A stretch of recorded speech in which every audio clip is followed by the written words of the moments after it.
talking with Angelica Duenas, who is running for Congress in CD29, which is the East San Fernando Valley area.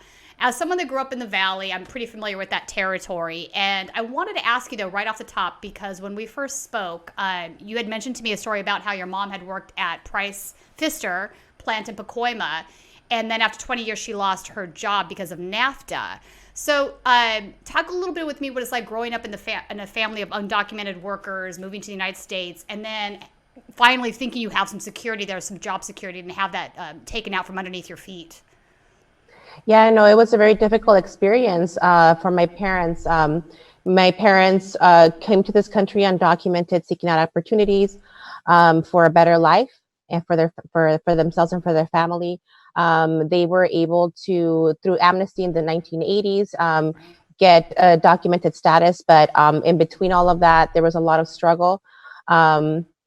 In the mid 1990s, Price Pfister shut down due to NAFTA after it was signed off a couple of years later. Price Pfister, along with many other factories, left the country to Mexico, seeking out cheap labor. It was a terrible experience. My mom sacrificed a lot of herself to this company. She was working a swing shift. That means that her schedule was about 4 p.m. to 12:30 a.m. So that means that 13 years of my life or so, she was gone during the day. So when I was in school, I got to see her 20 minutes in the morning, about 45 minutes in the afternoon. And then I was throughout the years, either between caretakers, family members, family friends, or my dad, depending on schedule and availability. Right. It was really terrible experience because my mom, was sacrificing her family, really, her time with her children, and her body, really, because her feet were just destroyed at the end of it all. But the goal was she had a pension that she was working Right. towards, and that was really her motivation, and it was worth the struggle because she was earning something. And when she ended up being, not to ask her the details, but she was anywhere between 2 to 4 years short of her pension benefit. And so now she got this meager, just like a $200 and something benefit that is just a fraction of what she was entitled to, of a lifelong pension benefit.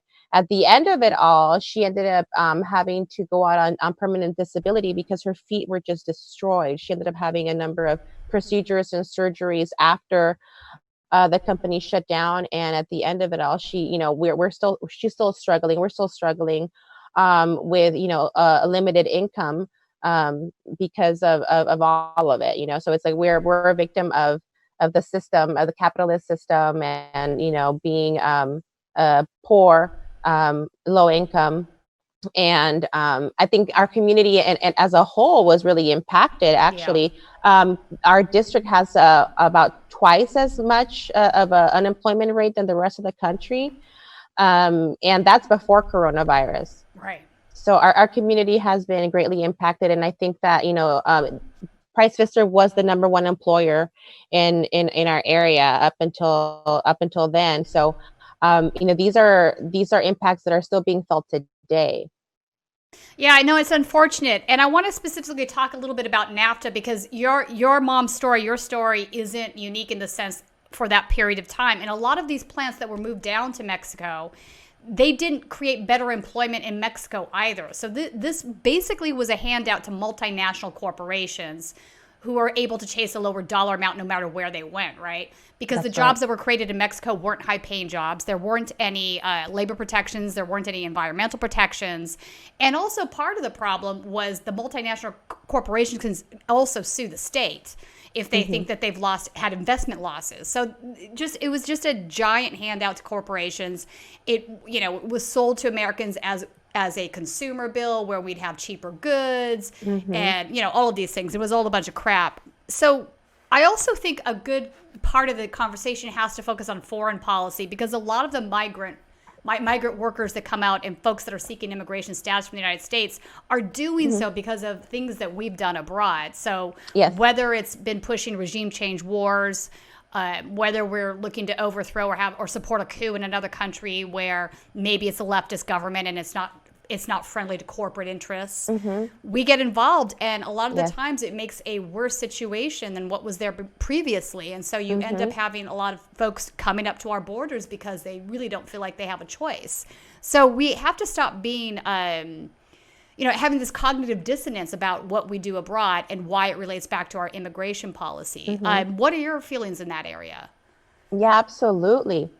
I think that that's something that gets overlooked. It's like, there's so many people there. Where are they coming from? When are they getting here? How are they getting here?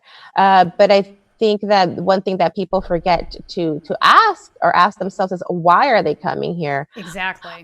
Who wants to leave everything that they know, leave their families behind, leave their children behind, leave their parents behind, get on some janky, dangerous train with no food, just the clothes on your back, and risk everything?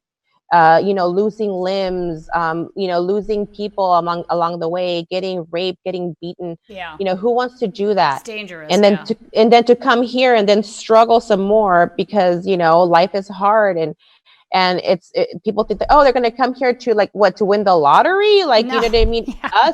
Us here, I have a hard time making it Exactly. through. So let's just be serious.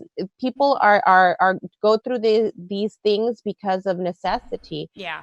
My mom, when she left Mexico, she left for, gosh, I think like almost 20 years. She was not able to come back home. And in that time, she didn't get to see her mom. We got to go